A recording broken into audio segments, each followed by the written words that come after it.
ठीक है। अथर्व ने थोड़ा सिर हिलाया, फिर उछलकर बोला, फिर से। काजल और सारांश सिर्फ किनारे से अथर्व और देवांशी का मुकाबला देख सकते थे। काजल की ताकत भी काफ़ी नहीं थी। हालांकि उसकी प्रतिभा उत्कृष्ट थी, फिर भी उसकी ताकत मार्शल अप्रेंटिस स्तर की ही थी। 3 घंटे के बाद अथर्व भारी सांस ले रहा था, अंततः थक गया था और कुछ हद तक आगे बढ़ने में असमर्थ था, लेकिन उसने बहुत कुछ सीखा भी था। देवांशी के लिए वह बेहद हैरान थी। तार्किक रूप से एक मार्शल प्रशिक्षु को इतने लंबे समय तक इसे बनाए रखने में सक्षम नहीं होना चाहिए, लेकिन अथर्व के शरीर में सच्ची क्यूई का एक अटूट भंडार था, जो तब तक जारी रहा जब तक कि वह खुद थक नहीं गई। ठीक है अथर्व, चलो आराम करते हैं। प्रतियोगिता 2 दिन बाद है। तुम्हें ज़्यादा मेहनत नहीं करनी चाहिए। तुम्हें अपनी ऊर्जा बचाकर तैयारी करनी चाहिए, देवांशी ने कहा। ठीक है, अथर्व ने धीरे से जवाब दिया, क्योंकि वह भी लड़ाई जारी रखने में असमर्थ था। थोड़ी देर आराम करने के बाद अथर्व अपने आंगन में लौट आया और तुरंत अपनी सांस को नियंत्रित करना शुरू कर दिया, जिससे उसके शरीर के भीतर सच्ची क्यूई पुनः प्राप्त हो गई। अगले दिन अथर्व फिर से प्रशिक्षण मैदान में गया और देवांशी के साथ 3 घंटे तक अभ्यास किया। उग्रज्वाला मुट्ठी और पर्वत विभाजक हथेली के युद्ध कौशल दोनों में ही काफ़ी प्रगति हुई, खासकर उग्रज्वाला मुट्ठी में, जिसे वह और भी कुशलता से नियंत्रित करने लगा। अथर्व, अच्छी तरह से तैयारी करो। कल प्रतियोगिता का दिन है, देवांशी ने थोड़ा थका हुआ दिखते हुए कहा। ठीक है, अथर्व ने धीरे से कहा। कल उसके लिए भी महत्वपूर्ण था। मुझे खबर मिली है कि इस बार चंद्र संप्रदाय ने एक बाहरी एल्डर को कई उपयाजकों के साथ भेजा है। वे पहले ही किंग्युन नगर पहुंच चुके हैं। मैं बस उनका अभिवादन करने ही वाला था। ऐसा लगता है कि चंद्र संप्रदाय भी किंग्युन नगर में होने वाली प्रतियोगिता को बहुत महत्व देता है। शायद आपके पास चंद्र संप्रदाय का प्रत्यक्ष शिष्य बनने का एक अच्छा मौका है। आपको कड़ी मेहनत करनी चाहिए और प्रतियोगिता में यथासंभव अच्छा प्रदर्शन करने का प्रयास करना चाहिए। अगर आप ऐसा करते हैं तो चंद्र संप्रदाय का प्रत्यक्ष शिष्य बनने की आपकी संभावनाएं बहुत बढ़ जाएंगी, देवांशी ने कहा। अथर्व ने पूछा, प्रत्यक्ष शिष्य और अन्य शिष्यों के बीच क्या अंतर है? अंतर बहुत बड़ा है। ये सब एक साथ समझाने के लिए एक लंबी कहानी है। एक बार जब आप चंद्र सेक्ट में पहुंच जाएंगे तो आपको स्वाभाविक रूप से इसके लाभों का पता चल जाएगा, देवांशी ने कहा। अथर्व ने आगे कुछ नहीं पूछा। चूंकि देवांशी ने ऐसा कहा था, इसलिए एक नियमित शिष्य की तुलना में प्रत्यक्ष शिष्य होने के लाभ जरूर ज्यादा होंगे। यहाँ तक कि चंद्र संप्रदाय के नियमित शिष्यों के लिए भी कई लोगों को कड़ी टक्कर देनी पड़ी, इसलिए प्रत्यक्ष शिष्यत्व की मांग स्वाभाविक रूप से और भी ज्यादा होगी। आंगन में लौटने के बाद अथर्व ने अपनी सांसों को फिर से नियंत्रित किया, फिर अपनी मां के साथ कुछ समय बिताया, लेकिन वह कल की प्रतियोगिता को लेकर ज्यादा घबराया हुआ नहीं था। उस शाम खाने के बाद अथर्व अपने कमरे में लौट आया और आंखें बंद करके आराम करने लगा, कल के उस खास दिन की तैयारी में। बाकी सब कुछ तो शास्त्री परिवार ने पहले ही तय कर रखा था, और यह रात वसंत कस्बे के कई लोगों के लिए तनावपूर्ण होने वाली थी। एक शांत आंगन में एक कमरे में 3 आकृतियां थीं। अगर अथर्व वहां होता तो वह उनमें से एक को सक्सेना परिवार के रेहाना के रूप में पहचान लेता, जिसका उस दिन स्वर्गीय खजाने के द्वार पर देवांशी से झगड़ा हुआ था। अन्य 2 एक मध्यम आयु वर्ग के व्यक्ति थे जो लंबे वस्त्र पहने हुए थे। उनकी आंखें गहरी थीं और उनके चारों ओर एक अदृश्य आभा थी, जिससे एक नज़र में ही स्पष्ट हो जाता था कि वह कमजोर नहीं थे। दूसरी महिला ने एक चुस्त पोशाक पहनी हुई थी जो उसके युवा आकर्षक शरीर को उभार रही थी। वह लगभग 16-17 साल की थी। उसके भरे भरे गुलाबी गाल ताज़े खिले आड़ू के फूलों जैसे थे, जिससे एक युवा आभा झलक रही थी। उसकी पतली भौहों के नीचे चमकदार भावपूर्ण आंखें चमक रही थीं और उसके मुंह के कोनों पर हल्के से 2 गड्ढे थे। उसके सीधे काले बाल उसके कंधों पर झरने की तरह स्वाभाविक रूप से झर रहे थे, जिससे वह एक सच्ची सुंदरता बन गई थी। मियार, कल तुम्हें सावधान रहना होगा। तुम इतने सालों से छुप रही हो, इस बार तुम्हें शीर्ष 5 में आना ही होगा। अगर तुम सीधे चंद्र सेक्ट की शिष्या बन जाओ तो और भी अच्छा होगा, अधेड़ उम्र के आदमी ने कहा। उसकी नज़रें खूबसूरत युवती पर टिकी थीं, उसकी आंखों में गर्व के भाव थे। वह अधेड़ उम्र का आदमी कोई और नहीं बल्कि वसंत कस्बे के 5 बड़े परिवारों में से एक सक्सेना परिवार का मुखिया जयेश सक्सेना था। वसंत कस्बे में वह एक ऐसा व्यक्ति था जिसकी एक आहट से पूरा कस्बा कांप उठता था।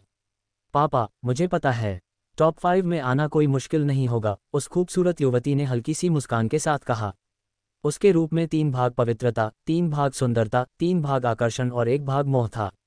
और ये लड़की कोई और नहीं बल्कि सक्सेना परिवार की हाल ही में प्रसिद्ध हुई दूसरी युवती प्रतिमा थी, जो एक द्वितत्व मार्शल कलाकार थी और 17 साल की उम्र में तृतीय स्तर के मार्शल योद्धा के क्षेत्र में पहुंच गई थी। अपने द्वितत्वों के साथ वह निस्संदेह एक दुर्लभ प्रतिभा थी। बहन, आप भी लापरवाह नहीं हो सकती। इस बार शास्त्री परिवार ने उन 2 भाइयों अथर्व और अनंत को जन्म दिया है और जावेरी परिवार ने सिराज को जन्म दिया है। उनमें से किसी से भी निपटना आसान नहीं है, रेहाना ने कहा। बहन, मुझे पता है। मैं ज्यादा सावधान रहूंगा, प्रतिमा ने हल्की मुस्कान के साथ कहा। वसंत कस्बे की एक बड़ी जागीर में एक कमरा जगमगा रहा था। अंदर तैयब समेत कई आकृतियां थीं। गुआंग, कल तुम्हें ज्यादा ध्यान देना होगा।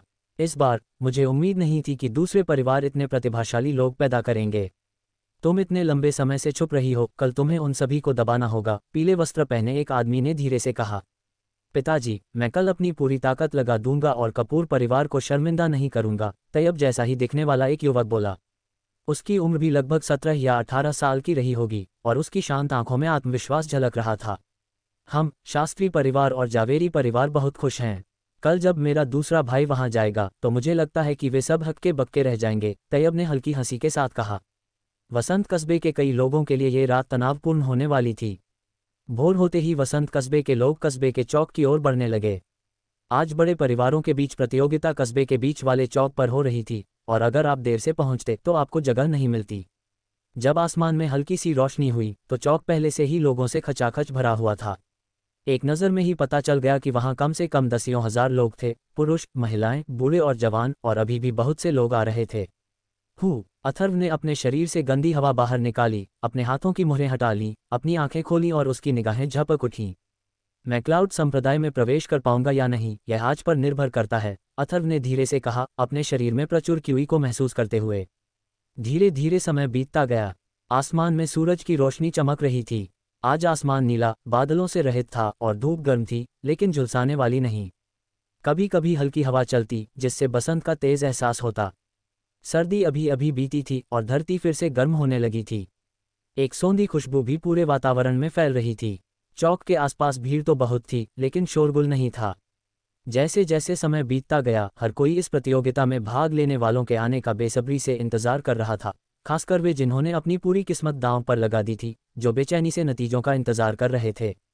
यदि आप ध्यान से देखें तो दर्शकों में कई मार्शल कलाकार भी शामिल थे तथा कुछ अध्यात्मवादी भी थे। आम लोग जब मार्शल आर्टिस्ट और स्पिरिट आर्टिस्ट को देखते हैं तो उनकी आंखें विस्मय और ईर्ष्या से भर जाती हैं। इन दोनों प्रकार के लोगों में से एक बनने का मतलब है कि आप दूसरों से बेहतर होने के लिए किस्मत में हैं। कम ताकत वाला एक मार्शल आर्टिस्ट भी आम लोगों से कहीं बेहतर जीवन जीता है। इस दुनिया में ताकत ही सब कुछ है। आज वसंत कस्बे की सभी दुकानें सामान्य से पहले खुल गईं। सुबह सुबह वसंत कस्बे के 5 प्रमुख परिवारों, जावेरी परिवार, शास्त्री परिवार, सक्सेना परिवार, कपूर परिवार और बेदी परिवार ने व्यवस्था बनाए रखने के लिए बहुत से लोगों को चौक पर भेज दिया। आज का दृश्य निस्संदेह वसंत टाउन का सबसे जीवंत और लोकप्रिय दिन था। घनी भीड़ एकत्र हुई थी और ऐसा हर 3 साल में एक बार ही होता है। अथर्व, जल्दी से नाश्ता कर लो। तुम्हारी माँ ने खास तौर पर तुम्हारे लिए तुम्हारा पसंदीदा नाश्ता बनाया है। अथर्व जैसे ही अपने कमरे से बाहर निकला, उसने अपनी माँ हेमलता को नाश्ता तैयार करते देखा। धन्यवाद माँ, अथर्व ने कहा, उसके दिल में खुशी की लहर दौड़ गई। निस्संदेह ये देहांतरण के बाद से इस दुनिया में उसकी सबसे बड़ी उपलब्धि थी। आज प्रतियोगिता में सावधान रहना। माँ को विश्वास है कि तुम ये कर सकते हो। तुम भी अपने पिता की तरह भविष्य में एक मजबूत व्यक्ति बनोगे, हेमलता ने कहा। अथर्व ने ज्यादा कुछ नहीं कहा। ऐसा लग रहा था कि उसकी माँ अब भी उसके पिता से बहुत प्यार करती थी। एक जूनियर होने के नाते उसने ऐसे मामलों पर टिप्पणी करना उचित नहीं समझा। युवा गुरु, आज आपको अपना सर्वश्रेष्ठ प्रदर्शन करना होगा। अगर आप शीर्ष 5 में नहीं आए तो मैं खत्म हो जाऊंगा, सारांश ने कहा। अगर मैं शीर्ष 5 में नहीं आता तो इससे तुम्हारा क्या लेना देना? अथर्व ने हैरान होकर पूछा। मैंने आंगन में कई नौकरों से कहा कि युवा स्वामी की ताकत निश्चित रूप से कोई समस्या नहीं है। हम 200 लोगों ने कुल 300 स्वर्ण मुद्राएं जमा करके शर्त लगाई थी कि तुम शीर्ष 5 में आओगे। अगर तुम नहीं पहुंचे तो क्या तुम्हें नहीं लगता कि मैं खत्म हो गया? सारांश ने कहा। अरे बेवकूफ, अथर्व ने सारांश को घूर कर देखा। 200 नौकरों ने उसकी जीत पर 300 सोने के सिक्के जमा करके दांव लगाया था, शायद यही उनकी सारी दौलत थी। लेकिन अगर उन्होंने इन 300 सोने के सिक्कों से खुशी की जीत पर दांव लगाया होता तो वे 3000 सोने के सिक्के जीत सकते थे। खुद पर दांव लगाना कतई मुनासिब नहीं था। युवा मास्टर, मूर्ख क्या होता है? सारांश ने पूछा। उसकी छोटी छोटी आंखें भ्रम से बड़ी हो गईं। अथर्व ने कहा, एक मूर्ख का मतलब है कि आप प्रतिभाशाली और शक्तिशाली हैं। सारांश ने तुरंत शर्मिंदगी भरी मुस्कान दी, अपने सिर के पीछे खुजलाते हुए कहा, मैं यंग मास्टर की प्रतिभा की तुलना नहीं कर सकता। यंग मास्टर असली मूर्ख हैं। तुम। अथर्व ने तुरंत नाश्ते का एक कौर थूक दिया, उसका चेहरा बैंगनी हो गया। अथर्व, क्या तुम तैयार हो? हमें चलना चाहिए। 2 सुंदर आकृतियां अंदर आईं। दो हल्की सुगंधों को सूंघकर, एक तेज और एक हल्की, अथर्व ने पहचान लिया कि ये काजल और देवांशी थे। साफ था कि दोनों लड़कियों ने आज खूब सज धज कर तैयार हुई थीं। काजल और भी ज्यादा आकर्षक थी, उसकी आकृति में एक उग्र वक्रता साफ दिखाई दे रही थी। देवांशी में एक अलग ही शान थी, उसकी अद्भुत सुंदरता और नेक व्यवहार के कारण वह बाहरी लोगों के लिए कुछ हद तक दुर्गम लगती थी। दूर से तो उसकी प्रशंसा की जा सकती थी, लेकिन वह अपवित्र नहीं थी। हाँ, लगभग, अथर्व ने संतुष्ट डकार लेते हुए धीरे से कहा। उसने काफी खा लिया था। भाई अथर्व, आपको अपना सर्वश्रेष्ठ प्रदर्शन करना होगा। काजल धीरे से अथर्व के करीब आए, उसकी समृद्ध सुगंध से अथर्व की नाक में लगभग एलर्जी हो गई। अथर्व, आगे बढ़ो, माँ तुम्हारी खुशखबरी का इंतजार कर रही है, हेमलता ने अथर्व से कहा। अपनी माँ से कुछ बातें करने के बाद अथर्व आंगन से बाहर चला गया। शास्त्री परिवार के बाकी सदस्य शास्त्री परिवार के मुख्य द्वार पर इंतजार करते नजर आए। जब अथर्व, देवांशी, काजल और सारांश शास्त्री परिवार के मुख्य द्वार पर पहुंचे तो उन्होंने दर्जनों लोगों को इंतजार करते देखा। एक नज़र में दामिनी और अनंत उनमें शामिल थे, साथ ही उनके सबसे बड़े चाचा बलराज शास्त्री और चौथे चाचा सोमनाथ शास्त्री भी थे। उनकी दूसरी चाची लूनान, प्रेम मिश्रा, सीनू और शास्त्री परिवार के कई बुजुर्ग भी मौजूद थे। बाकी सभी शास्त्री परिवार के कुल के सदस्य थे।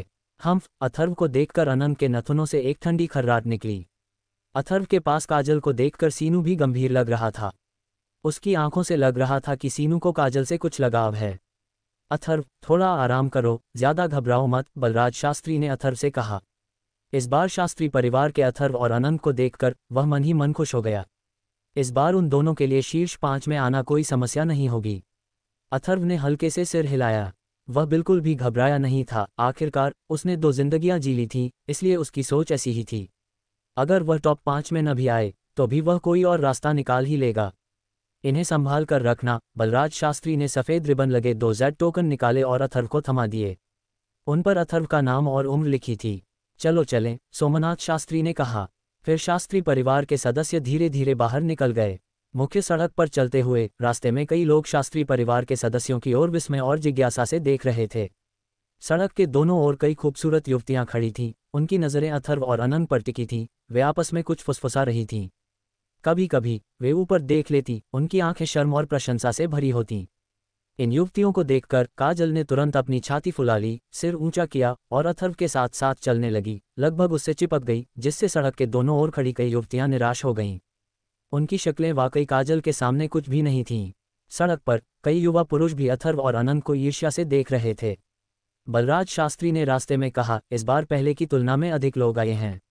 ये सही है, इस बार वसंत टाउन में कई प्रतिभाशाली लोग दिखाई दे रहे हैं, इसलिए वसंत टाउन के पास के कुछ कस्बों से भी कई लोग आए हैं, सोमनाथ शास्त्री ने कहा।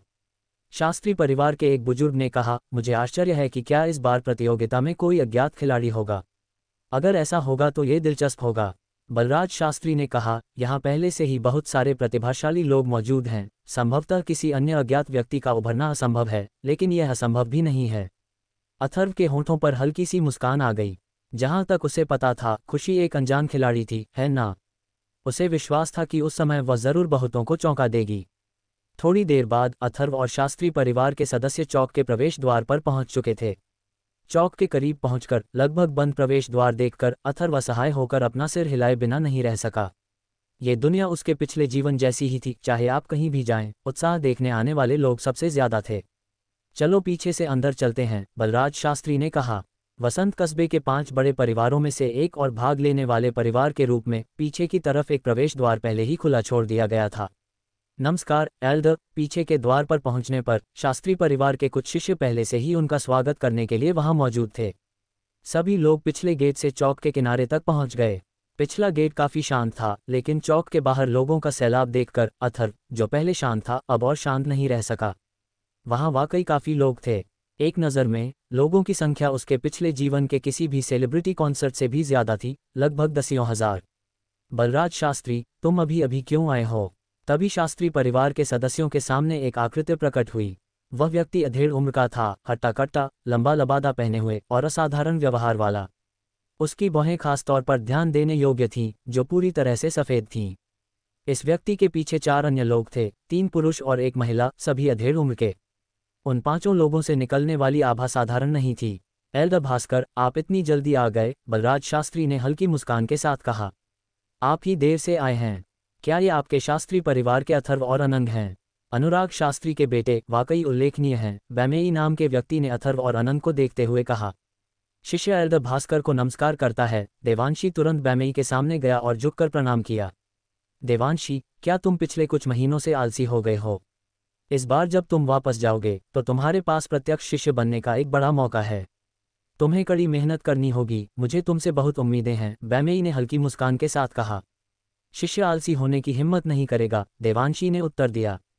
अथर्व, अनंत, जल्दी से एल्डर भास्कर का अभिवादन करो। ये चंद्र रहस्यवादी संप्रदाय से एल्डर भास्कर हैं और इस बार आपको चंद्र रहस्यवादी संप्रदाय में ले जाने के लिए भी वही जिम्मेदार हैं, बलराज शास्त्री ने तुरंत कहा। नमस्कार एल्डर भास्कर, अथर्व ने तुरंत झुककर प्रणाम किया। तो वे चंद्र रहस्यवादी संप्रदाय के एक एल्डर थे, तो कोई आश्चर्य नहीं कि उनकी आभा असाधारण थी। इस समय अनंत ने भी आदरपूर्वक प्रणाम किया। शास्त्री परिवार के अन्य सदस्यों ने भी अहंकारी होने का साहस नहीं किया और आगे आकर उन्हें श्रद्धांजलि दी।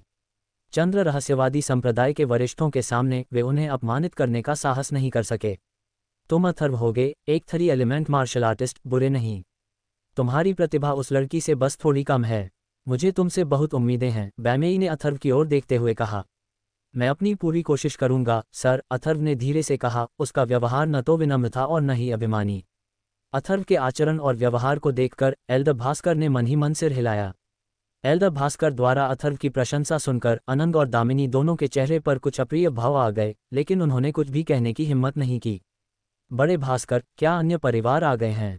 बलराज शास्त्री ने पूछा। बैमेई ने कहा, कुछ लोग आ गए हैं, लेकिन आपके 5 महान परिवारों में से केवल आपका शास्त्री परिवार ही आया है। अथर्व ने आसपास के चौक का जायजा लिया।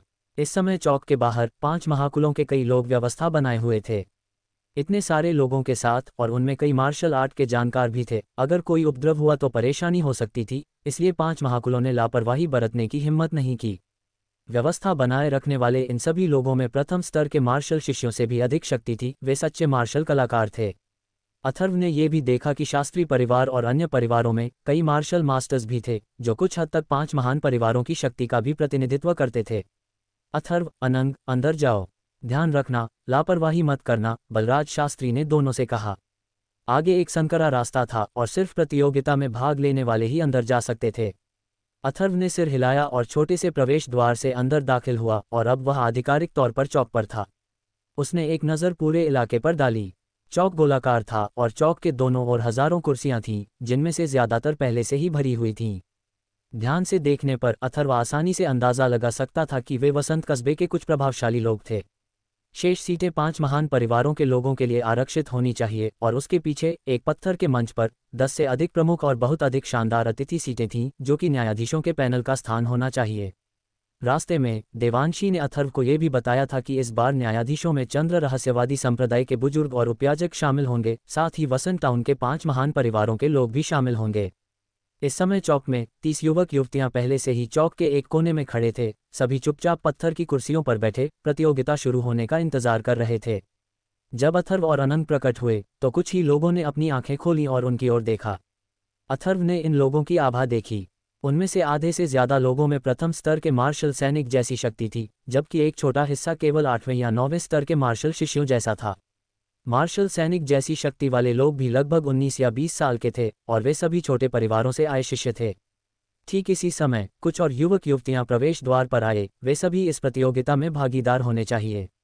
अथर्व ने अपने बगल में अनंत को नजरअंदाज कर दिया, सामने कोने में चला गया और पहले बैठने की जगह ढूंढी। क्या वह आ गई है? अथर्व ने अपनी नज़रों के सामने एक जानी पहचानी आकृति देखी। उसकी लंबी पोशाक के नीचे उसका शरीर सुडौल था। ये स्वर्गीय खजाने के द्वार से आई खुशी थी। अथर्व, तुम सचमुच जल्दी आ गई। खुशी ने गालों पर गालियां देते हुए मुस्कुराया और सीधे अथर्व के सामने आ गया। हवा में एक हल्की सी खुशबू फैल गई जो अथर्व की ओर बह रही थी। मिस शमशीर, आप भी यहाँ क्यों हैं?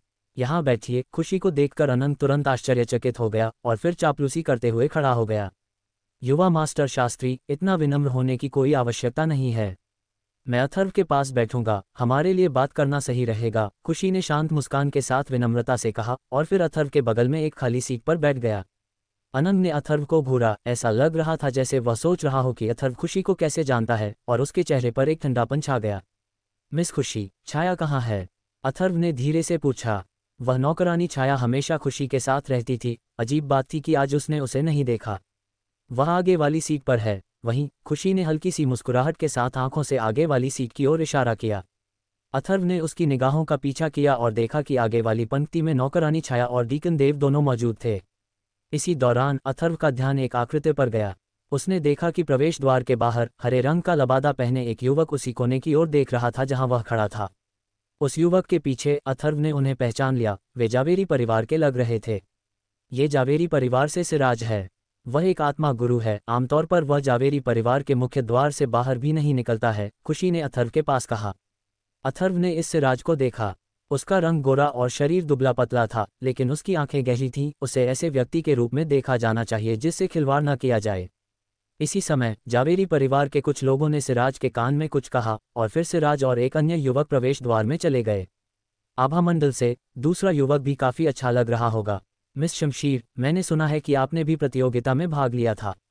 पहले तो मुझे विश्वास नहीं हुआ, लेकिन अब लगता है कि यह सच है। सिराज सीधे खुशी के पास गए, थोड़ा झुके और कहा, युवा मास्टर किन की जानकारी वास्तव में अच्छी है। खुशी ने थोड़ा सिर हिलाया और मुस्कुराई। सिराज के प्रति उसका रवैया अनंत की तुलना में बहुत अच्छा था। मिस शमशीर मजाक कर रही हैं। सिराज ने हल्के से मुस्कुराया, फिर बिना अपना संयम खोए अथर्व की ओर देखा और फिर वह और उसके पीछे जावेरी परिवार का युवक भी पास में बैठ गया। प्रवेश द्वार पर दो और आकृतियां आईं, एक महिला और एक पुरुष। अथर्व उन्हें देख रहा था। लड़की 16-17 साल की थी, सुंदर नैन नक्श वाली, हल्के लाल रंग की चुस्त पोशाक पहने हुए जो उसके युवा आकर्षक शरीर को उभार रही थी। उसकी बड़ी बड़ी काली आंखें थीं और उसमें एक वीरता झलक रही थी, एक संपूर्ण सौंदर्य की झलक। वह युवक लगभग 17 या 18 वर्ष का था, आलीशान कपड़े पहने हुए था। उसकी आंखों में अहंकार की झलक थी, लेकिन उसकी साधना शक्ति विशेष रूप से महान नहीं थी। अथर्व, ये सक्सेना परिवार की छोटी प्रतिभाशाली लड़की है, प्रतिमा। वह एक द्विगुणी मार्शल साधक है और आपकी प्रतिद्वंद्वी भी है, खुशी ने धीरे से कहा। खुशी, तुम यहाँ क्यों हो? छोटी सी सुंदर भ्रूण भी खुशी को देखकर जल्दी से आगे बढ़ी। मैं भी यहाँ मस्ती में शामिल होने आया हूँ। आइए, मैं आपका परिचय कराता हूँ। मैं शास्त्री परिवार से यंग मास्टर शास्त्री अथर्व हूँ, खुशी ने मुस्कुराते हुए कहा और प्रतिमा को अपने साथ खींच लिया। तो तुम शास्त्री परिवार के त्रिगुण गुण मार्शल साधक हो। अगर आज मौका मिले तो मैं एक त्रिगुण गुण मार्शल साधक की ताकत देखना चाहूंगी, प्रतिमा ने अथर्व की ओर देखते हुए धीरे से कहा। उसकी बड़ी बड़ी आंखें झपक गईं और उसके भावों में जरा भी बदलाव नहीं आया। अगर मौका मिला तो मैं विनम्र नहीं रहूंगा, अथर्व ने धीरे से कहा। मन ही मन सोच रहा था कि प्रतिमा का व्यक्तित्व उस दिन रेहाना से अलग था। कुछ ही देर बाद दो आकृतियां फिर से प्रवेश द्वार पर आईं। दोनों युवक लगभग 17-18 साल के थे, आलीशान कपड़े पहने हुए थे और उनके चेहरों पर थोड़ी घबराहट थी। ये बेदी परिवार के लोग हैं, दोनों ही एक दूसरे के वंशज हैं। एक का नाम आरजू है, दूसरे का नाम राजट है, खुशी ने फिर परिचय कराया। अथर्व ने केवल उन दोनों पर नजर डाली और मन ही मन सोचा कि खुशी 5 प्रमुख परिवारों के लोगों को बहुत स्पष्ट रूप से जानता था, जो कि सरल नहीं था। ये कपूर परिवार के लोग हैं। आगे वाला नृपेश है और पीछे वाला कंवर है, खुशी ने फिर कहा। इसी समय प्रवेश द्वार पर बेदी परिवार के लोगों के पीछे दो युवक प्रकट हुए। अथर्व की नजर अनायास ही नृपेश पर टिक गई। नृपेश की तलवार जैसी भौहें और बड़ी बड़ी आंखें थीं और वह काले कपड़े पहने हुए था। उसके आसपास कोई खास आभा नहीं थी, लेकिन अथर्व को लगा कि नृपेश की आंखों में घबराहट का जरा भी आभास नहीं था, बल्कि उसके चारों ओर एक धुंधली अदृश्य आभा थी। वह भी जानबूझकर या अनजाने में इस तरफ की भीड़ को देख रहा था। ये नृपेश थोड़ा अजीब लग रहा है, अथर्व ने मन ही मन सोचा। ये तो बस उसका अंतर्ज्ञान था। तभी लगभग 10 आकृतियां धीरे धीरे सबसे ऊपर बने निर्णायक मंच पर आईं। सबसे आगे चंद्र रहस्यवादी संप्रदाय के श्वेत भान वाले बुजुर्ग और चंद्र रहस्यवादी संप्रदाय के 4 उपयाजक थे। उनके पीछे शास्त्री परिवार के बलराज शास्त्री और अन्य परिवारों के मुखिया थे। अथर्व ने नजर घुमाई, उसने इन लोगों को पहचान लिया। इस समय दूसरे परिवारों ने अपने कुलपिताओं को भेजा था, लेकिन उसके अपने तथाकथित पिता शास्त्री परिवार के कुलपिता उपस्थित नहीं हुए थे। चलो शुरू करते हैं। वसंत टाउन के प्रमुख परिवारों के शीर्षस्थ व्यक्तियों के निर्णायक मंच पर बैठने के बाद सफेद भौं वाले बुजुर्ग ने चौक में भीड़ पर अपनी नजर घुमाई और धीरे से कहा, हाँ एल्डर। चंद्र रहस्यवादी संप्रदाय के एक मध्यम आयु वर्ग के उपयाजक ने जवाब दिया और फिर एक क्रिस्टल बॉल के साथ निर्णायक मंच से नीचे चला गया। प्रतियोगिता अब शुरू होती है। विभिन्न परिवारों के सभी भाग लेने वाले शिष्यों, ध्यान से सुनो। आगे आओ। सत्यापन का पहला दौर आपकी शक्ति का परीक्षण करने के लिए नहीं, बल्कि आपकी योग्यता का परीक्षण करने के लिए है। केवल उच्च श्रेणी की योग्यता या उससे ऊपर वाले ही दूसरे दौर में प्रवेश कर सकते हैं, चंद्र रहस्यवादी संप्रदाय के मध्यम आयु वर्ग के उपयाजक ने कहा। भाग लेने वाले युवा तुरंत आगे बढ़ गए। उनमें से ज्यादातर के चेहरे पर घबराहट थी। आसपास के दर्शक दीर्घाओं में पहले से ही काफी शोर मच रहा था। बड़े परिवारों के लोग अपने अपने प्रतिभागियों का उत्साहवर्धन कर रहे थे और चीख पुकार मचा रहे थे। इस माहौल में अथर्व में उत्साह की लहर दौड़ गई। उसे प्रतियोगिता के नियमों की थोड़ी बहुत जानकारी थी। पहला दौर सत्यापन का था। चंद्र रहस्यवादी संप्रदाय अपने शिष्यों के साथ बेहद सख्त था और प्रवेश के लिए कम से कम उच्च योग्यता की आवश्यकता थी। ये पहला दौर योग्यता सत्यापन का था, जो उम्र और क्षमता के आधार पर निर्धारित किया जाता था। जिनकी योग्यता अपर्याप्त थी, वे दूसरे दौर में आगे नहीं बढ़ पाते थे। इस क्षण सभी प्रतिभागी खड़े हो गए और एक एक करके आगे बढ़े। सभी युवक युवतियां अपनी युवावस्था के चरम पर थे और चूंकि प्रतियोगिता में भाग लेने वाले सभी लोग विशिष्ट पृष्ठभूमि के थे, इसलिए आसपास की भीड़ में मौजूद कई युवक युवतियां जोर जोर से चिल्लाने लगे, मानो वे अनुयायी हों। इन चीखों में सबसे जोरदार जयकार निस्संदेह प्रतिमा के लिए थी। छोटे छोटे परिवारों के कई युवा स्वामी चिल्ला रहे थे। भीड़ आगे बढ़ी और चंद्र रहस्यवादी संप्रदाय के उपयाजक के सामने खड़ी हो गई। उन्होंने उस अधेड़ उम्र के व्यक्ति को आगे कहते सुना, अब हम आपकी योग्यता की जांच शुरू करेंगे। जिनकी योग्यता उच्च या उससे ज्यादा है, वे रुक सकते हैं। जिनकी योग्यता उच्च या उससे कम है, वे कृपया नीचे उतर जाएं। चंद्र रहस्यवादी संप्रदाय कम योग्यता वाले शिष्यों को स्वीकार नहीं करता। पहले आओ, आगे आओ। चंद्र रहस्यवादी संप्रदाय के उपयाजक ने क्रिस्टल बॉल को पत्थर के मंच पर रखते हुए धीरे से कहा। नीले आलीशान कपड़े पहने कतार में सबसे पहले खड़ा युवक थोड़ा घबराया हुआ आगे बढ़ा। उसने अपना दाहिना हाथ क्रिस्टल बॉल पर रखा और जैसे ही सच्ची ऊर्जा प्रवाहित हुई, क्रिस्टल बॉल पर तुरंत मिट्टी जैसी पीली रोशनी का एक धब्बा दिखाई दिया। बल्लू, पृथ्वी गुण, प्रथम श्रेणी का युद्ध योद्धा, 20 वर्ष का, मध्यम श्रेणी का योग्यता। कृपया नीचे उतरें, चंद्र रहस्यवादी संप्रदाय के उपयाजक ने कहा। पहला व्यक्ति परीक्षा में उत्तीर्ण नहीं हो सका। हालांकि वह प्रथम श्रेणी का युद्ध योद्धा था, उसकी उम्र को देखते हुए उसकी योग्यता औसत ही थी। नीले आलीशान कपड़े पहने युवक ने अपना सिर थोड़ा हिलाया और असहाय होकर नीचे चला गया। इस समय हरे कपड़ों वाला दूसरा युवक सत्यापन शुरू कर चुका था। क्रिस्टल बॉल पर लाल रोशनी का एक धब्बा दिखाई दिया। 1, 16 वर्ष, अग्निगुण, 9वीं परत, मार्शल प्रशिक्षु, उच्च श्रेणी की योग्यता। 2, 18 वर्ष, जल गुण, द्वितीय स्तर, मार्शल योद्धा, उच्च श्रेणी योग्यता। प्रतिभागियों का एक एक करके सत्यापन किया गया। जो लोग भाग ले पाए, वे मूलतः अच्छी योग्यता वाले थे, लेकिन कुछ औसत योग्यता वाले भी थे। सत्यापन के बाद वे केवल निराश होकर ही जा सकते थे। अथर्व ने चंद्र रहस्यवादी संप्रदाय के सत्यापन को देखा, जो शास्त्री परिवार के सत्यापन से कहीं ज्यादा सख्त था। कुछ ही देर बाद जावेरी परिवार के सिराज क्रिस्टल बॉल के पास गए, उस पर हाथ रखा, आंखें बंद की और क्रिस्टल बॉल में आध्यात्मिक ऊर्जा का प्रवाह प्रवाहित किया।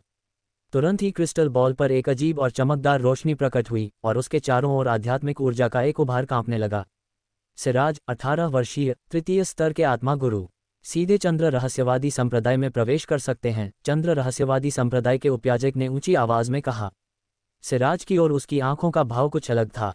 चंद्र रहस्यवादी संप्रदाय के नियमों के अनुसार जब तक किसी व्यक्ति के आत्मा साधक होने की पुष्टि हो जाती है, वह सीधे चंद्र रहस्यवादी संप्रदाय में प्रवेश कर सकता है और चंद्र रहस्यवादी संप्रदाय का मुख्य शिष्य भी बन सकता है। ये सब इसलिए था क्योंकि आत्मा साधक अत्यंत दुर्लभ थे। आत्मा साधक ऐसे लक्ष्य थे जिन्हें लिंगवू महाद्वीप की सभी प्रमुख सेनाएं भर्ती करने के लिए होड़ लगाती थीं। वह सीधे चंद्र रहस्यवादी संप्रदाय में प्रवेश कर सकता है और यहाँ तक कि एक मुख्य शिष्य भी बन सकता है। तुरंत ही आसपास के अनगिनत लोग, खासकर लड़कियां, चीख चीख कर रोने लगीं, जिनमें से कुछ ने तो सीधे सीधे जोर जोर से अपने प्यार का इजहार कर दिया। अथर्व खुद को ये सोचने से नहीं रोक पाया कि इस दुनिया में लड़कियां वाकई बहुत मिलनसार होती हैं। कुलपति लुओ, बधाई हो। निर्णायक मंच पर अन्य परिवारों के नेताओं ने तुरंत बेदी परिवार को बधाई दी। चंद्र रहस्यवादी संप्रदाय का मुख्य शिष्य बनने का मतलब था कि बेदी परिवार का भविष्य में विकास निश्चित था। चंद्र रहस्यवादी संप्रदाय के समर्थक होने के कारण बेदी परिवार की समृद्धि निश्चित थी। प्रतिमा, 17 वर्ष, जल और अग्नि द्विगुण, तृतीय स्तर का मार्शल योद्धा, विशेष श्रेणी की योग्यता। दर्शक दीर्घा में फिर से हंगामा मच गया। कई लोग चिल्ला रहे थे। पिछले सालों में स्पेशल ग्रेड योग्यता कम ही देखने को मिलती थी। नृपेश, 17 वर्ष, पृथ्वी गुण, 9वीं परत, मार्शल योद्धा, विशेष ग्रेड योग्यता। जैसे ही चंद्र रहस्यवादी संप्रदाय के उपयाजक ने ये घोषणा की, सभी ने तुरंत अपनी आश्चर्यचकित निगाहें कपूर परिवार के नृपेश की ओर घुमा दी, जिन्होंने पहले ज्यादा ध्यान आकर्षित नहीं किया था। 17 वर्षीय 9वें स्तर का मार्शल योद्धा, मार्शल मास्टर बनने से बस एक स्तर दूर। हालांकि उसकी प्रतिभा स्पिरिट मास्टर या तीसरे स्तर के मार्शल योद्धा जितनी चमकदार नहीं थी, लेकिन उसकी योग्यता निर्विवाद रूप से दुर्जेय थी। हे भगवान, एक 17 वर्षीय 9वें स्तर के मार्शल योद्धा, ये प्रतिभा वास्तव में भयावह है। वहां उपस्थित सभी लोगों में से नृपेश की ताकत संभवतः सबसे अधिक है। आसपास के दर्शक आश्चर्य से कांप उठे। 17 साल का 9वें स्तर का मार्शल योद्धा वाकई दुर्लभ था। इतनी ताकत के साथ शीर्ष 5 में जगह बनाना कोई मुश्किल काम नहीं होना चाहिए।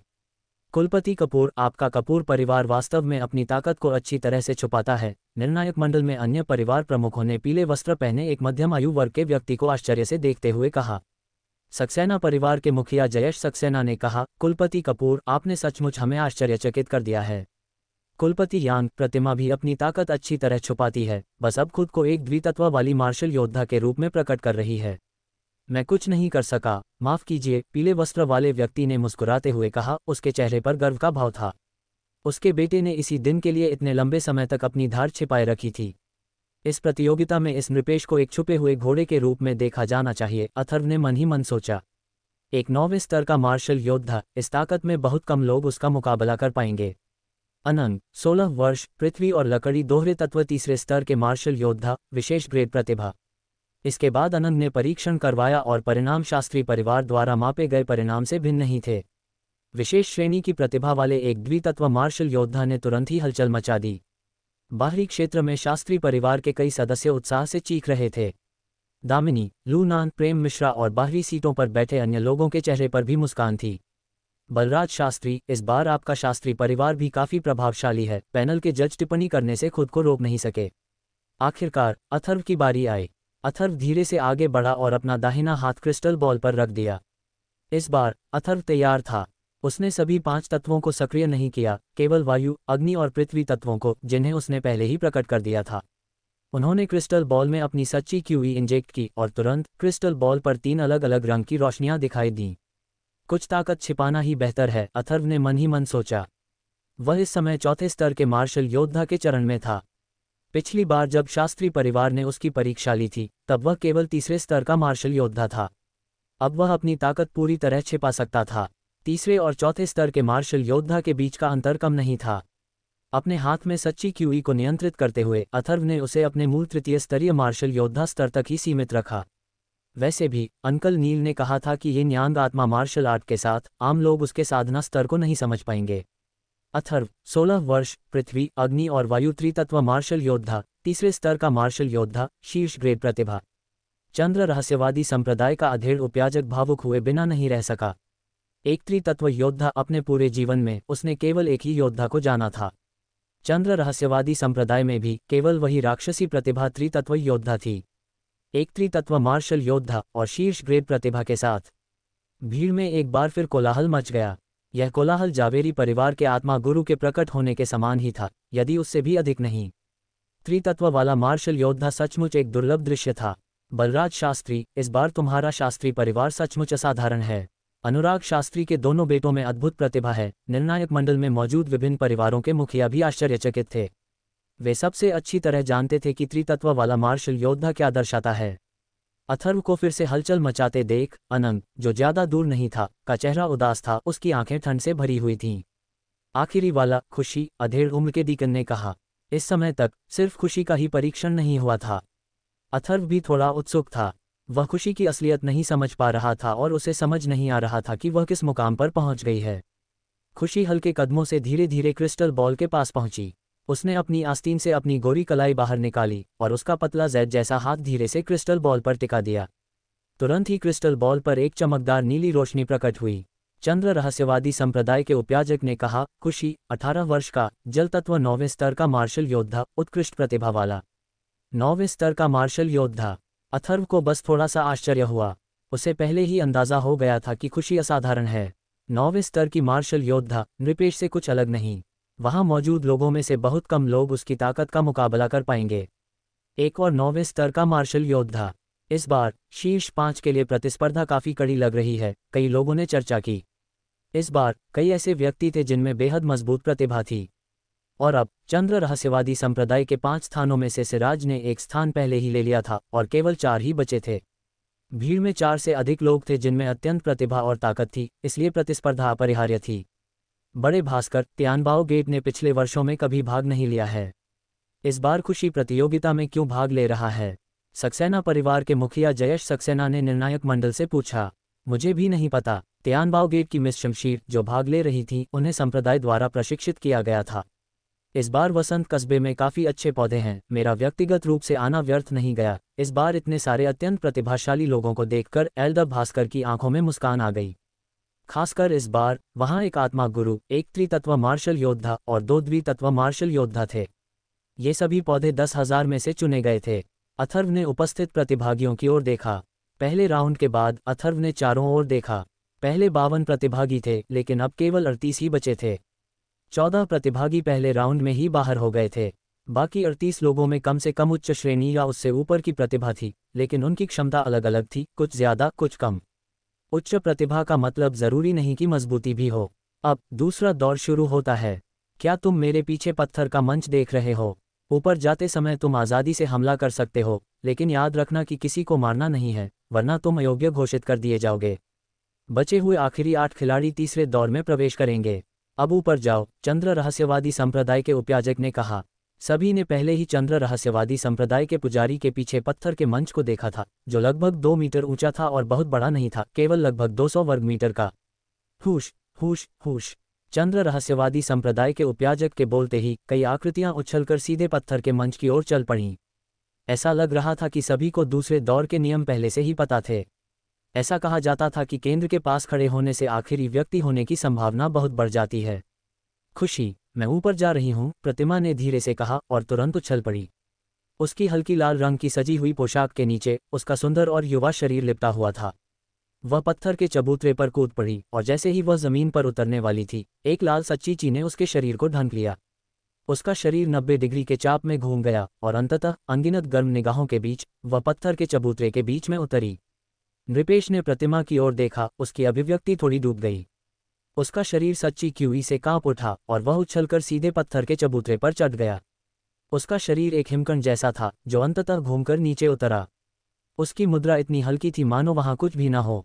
जैसे ही वह नीचे उतरा, पत्थर के चबूतरे पर कोई आवाज नहीं हुई, जिससे भीड़ में मौजूद कई युवतियां आश्चर्य से चीखने चिल्लाने लगीं। अथर्व, चलो हम भी ऊपर चलते हैं। खुशी हल्की सी मुस्कुराई। उसका शरीर ट्रू क्यूई से कांप रहा था और वह भी तुरंत एक खूबसूरत चाप बनाते हुए ऊपर चढ़ गई। हवा में उसके लंबे बाल लहरा रहे थे और उसकी लंबी स्कर्ट किसी स्वर्गीय अमर की तरह नाच रही थी। उसे तुरंत खूब तालियां मिलीं। पत्थर के चबूतरे तक कोई गलियारा नहीं था, इसलिए अथर्व केवल छलांग लगा सका।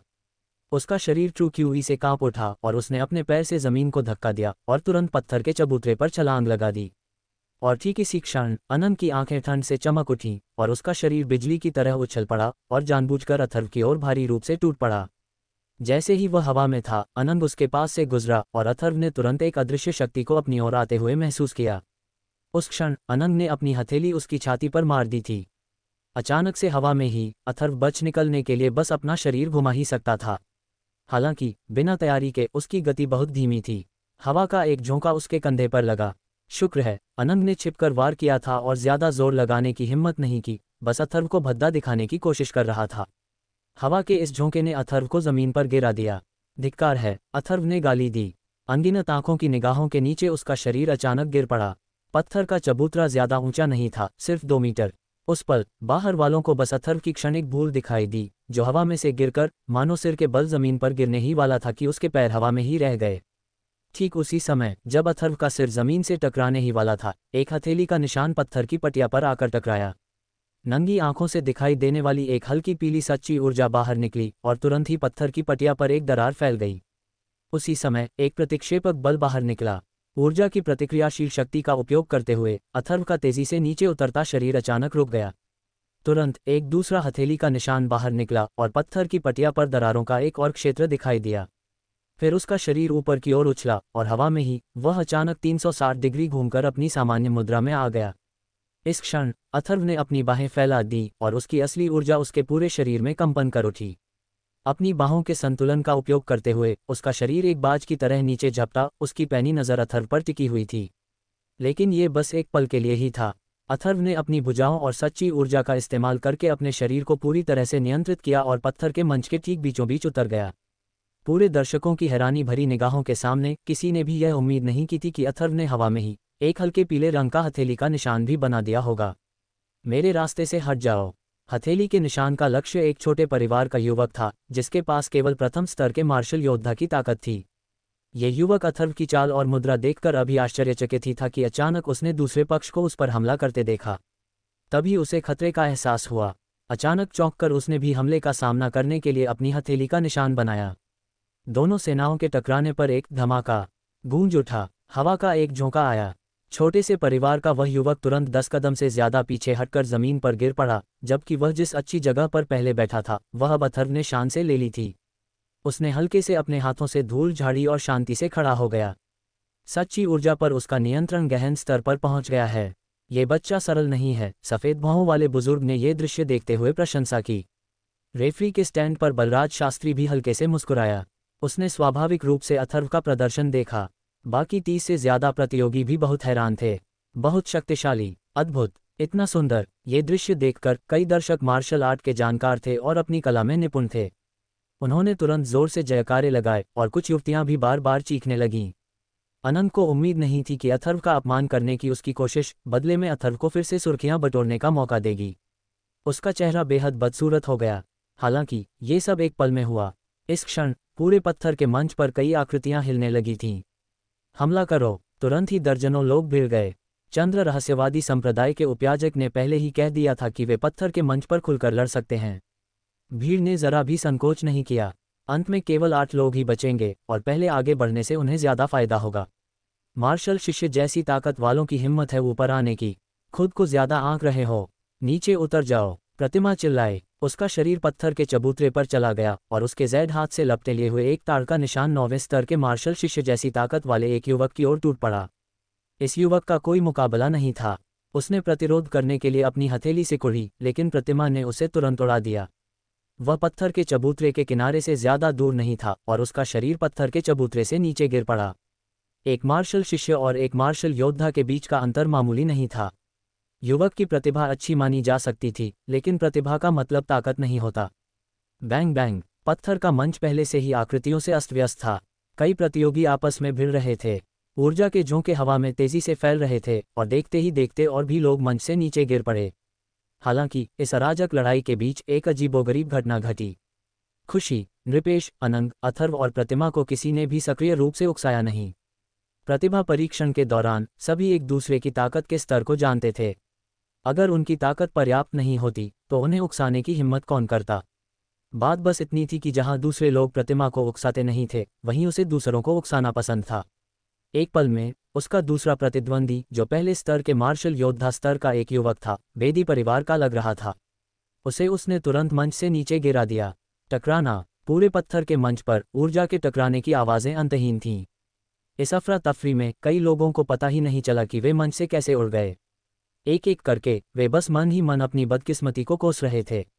अथर्व ने अखाड़े में कदम रखते ही एक प्रथम श्रेणी के मार्शल योद्धा को लड़खड़ाते हुए पीछे धकेल दिया। सभी जानते थे कि अथर्व एक त्रितत्व मार्शल कलाकार, एक तृतीय श्रेणी का मार्शल योद्धा था। इस समय किसी की भी अथर्व को उकसाने की हिम्मत नहीं हुई। अथर्व किनारे पर रहकर तीसरे दौर के लिए अपनी ताकत बचाए रखने में खुश था। धमाका! एक और व्यक्ति मंच से गिर गया। देखने वालों में से कुछ खुश थे, जबकि कुछ लगातार गालियां दे रहे थे। कुछ लोगों ने किसी एक प्रतिभागी पर दांव लगाया था और अगर वह व्यक्ति मंच से गिर जाता तो स्वाभाविक रूप से वे हार जाते। इस अराजक युद्ध में कोई भी अछूता नहीं रह सकता था। कोई विकल्प नहीं था। आखिरकार अथर्व, खुशी, नृपेश और अन्य लोग इस अराजक युद्ध में घसीटे गए। अथर्व, नृपेश और अन्य लोगों के शामिल होने से कम शक्ति वाले साधक पत्थर के मंच से नीचे गिरते रहे। अथर्व भीड़ के बीच से गुजर रहा था, ज्यादातर चकमा दे रहा था और ज्यादा हमला नहीं कर रहा था। उसकी नज़र नृपेश और खुशी पर टिकी थी। वे भी ऐसे ही थे, ज्यादा हमला नहीं कर रहे थे और कोई उन्हें उकसाने के लिए मजबूर भी नहीं कर रहा था। एक क्षण बाद अस्त व्यस्त पत्थर के मंच पर केवल 10 लोग बचे थे। इन 10 लोगों में अथर्व, अनंग, खुशी, नृपेश, प्रतिमा, बेदी परिवार के 2 लोग, राजत और आरजू, कपूर परिवार से कंवर और अंत में छोटे परिवारों के 2 युवक, दोनों ही मार्शल योद्धा स्तर के थे, एक प्रथम स्तर का मार्शल योद्धा और एक द्वितीय स्तर का मार्शल योद्धा। अभी 2 ज्यादा हैं। नीचे उतरो! नृपेश, जो ठंडेपन से देख रहा था, ने प्रतिमा, अथर्व, अनंग और बाकियों की तरफ देखा। फिर उसका शरीर उस युवक के सामने आ गया जो दूसरे दर्जे का मार्शल योद्धा था। तुम्हारी ताकत बहुत कमजोर है, नीचे उतर जाओ! नृपेश ने आंखों में ठंडी नजर भरकर कहा। उसने एक हाथ की मुहर बनाई और हथेली का निशान सीधे बाहर आ गया। युवक के चेहरे पर डर साफ झलक रहा था। वह जानता था कि उसका कोई मुकाबला नहीं है और न ही उसका विरोध करने का कोई इरादा था। वह तुरंत, जितनी जल्दी हो सके, पीछे हट गया। हालांकि युवक ने नृपेश की गति का अनुमान नहीं लगाया था।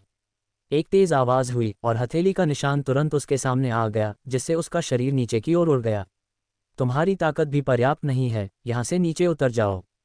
प्रतिमा जियाओ चिल्लाए। उसका निशाना ठीक वही युवक था जो प्रथम स्तर का मार्शल योद्धा था।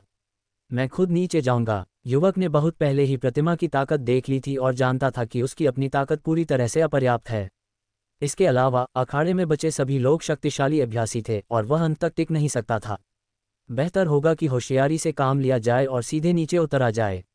ये कहते ही युवक सचमुच पत्थर के मंच से सीधे कूद गया। अपने आप को समझदार समझो। प्रतिमा ने ताली बजाई और हल्की सी मुस्कुराए। ये दूसरा राउंड वाकई आसान था। अथर्व थोड़ा हैरान था। उसने मुश्किल से एक चाल चली थी और खुशी भी उस अफरा तफरी में बस चकमा दे रहा था, असल में हमला नहीं कर रहा था। फिर भी अब पत्थर के मंच पर केवल 8 लोग ही बचे थे। अगर इसकी व्याख्या करनी हो तो यही कहा जा सकता है कि बाकी प्रतिभागियों की ताकत में भारी अंतर के कारण ही यह नतीजा निकला। ठीक है, बाकी 8 लोग नीचे आ जाओ। चंद्र रहस्यवादी संप्रदाय के उपयाजक ने बचे हुए 8 लोगों से कहा। 8 लोग पत्थर के मंच से कूद पड़े। उनकी आकृतियां लगभग एक साथ नीचे उतरी, जिससे सौंदर्य का एक स्पर्श जुड़ गया। अब तुम 8 तीसरे दौर में प्रवेश करोगे। तीसरे दौर में केवल 4 लोग बचेंगे और 4 बाहर हो जाएंगे। कौन से 4 अंततः चंद्र रहस्यवादी संप्रदाय में प्रवेश करेंगे, ये तुम्हारी अपनी शक्ति और भाग्य पर निर्भर करेगा। चंद्र रहस्यवादी संप्रदाय के अधेड़ उपयाजक ने अपनी बात समाप्त की। भीड़ को अपनी निगाहों से देखा और फिर कहा, मेरे सामने वाले डिब्बे में तुम्हारे नाम वाले 8 जेड टोकन हैं। हर बार मैं 2 निकालूंगा। मैं जिन 2 लोगों को चुनूंगा वे पत्थर के मंच पर प्रतिस्पर्धा करने जाएंगे। विजेता चंद्र रहस्यवादी संप्रदाय में प्रवेश कर सकेगा। जहां तक उस प्रतिद्वंद्वी से सामना करने की बात है जिसका तुम सबसे कम सामना करना चाहते हो, भाग्य की शिकायत मत करो। वह तुम्हारे भाग्य पर निर्भर करेगा, क्योंकि मैं बस 2 जेड टोकन बेतरतीब ढंग से चुन रहा हूं। इस बार वसंत कस्बे में काफी प्रतिभाशाली युवा हैं, वे संयोग से यहाँ मिले। अगर यह सामान्य समय होता तो पराजित हुए कुछ लोगों को चंद्र रहस्यवादी संप्रदाय में प्रवेश का अवसर मिल जाता। निर्णायक मंडल में चंद्र रहस्यवादी संप्रदाय के सफेद भौं वाले बुजुर्ग ने कहा। सचमुच इस बार तो कुछ असाधारण प्रतिभाशाली लोग हैं। विभिन्न महान परिवारों के मुखियाओं ने भी मन ही मन सहमति में सिर हिलाया। युवाओं की यह पीढ़ी पिछली पीढ़ी से अतुलनीय थी। पहला मुकाबला, खुशी, लुओफी। इस समय अखाड़े में चंद्र रहस्यवादी संप्रदाय के उपयाजक ने अपने सामने रखे छोटे से डिब्बे से 2 जेड टोकन निकाल लिए थे। मुकाबला करने वाले थे बेदी परिवार के खुशी और लुओफी। तुरंत ही निर्णायक मंडल में शामिल बेदी परिवार के मुखिया के हाव भाव बदल गए।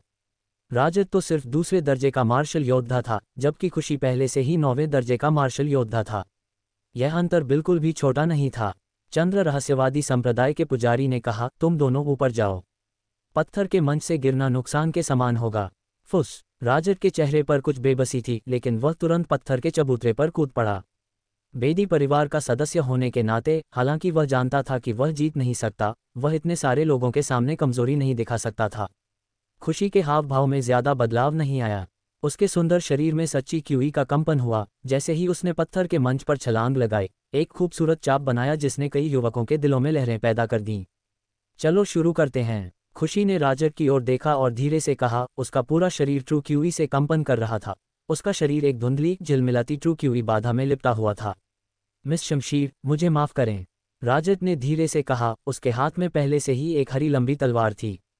सच्ची तलवार के शरीर में व्याप्त हो गई और एक तेज तलवार की धार उभर आई, जिससे लोग लापरवाही बरतने की हिम्मत नहीं कर पा रहे थे। आओ, खुशी ने धीरे से कहा। उसके चारों ओर ट्रूची उठ रही थी। जैसे ही दोनों ट्रूची से कंपन करने लगे, पूरे पत्थर के मंच की हवा मानो जम गई। आसपास खड़े हजारों दर्शक भी शांत होने लगे, उनकी निगाहें उन दोनों पर टिक गईं। हर कोई जानना चाहता था कि चंद्र रहस्यवादी संप्रदाय में प्रवेश करने वाला दूसरा व्यक्ति कौन होगा। अथर्व ने खुशी और राजद को मंच पर देखा। परिणाम को लेकर ज्यादा सस्पेंस नहीं होना चाहिए था।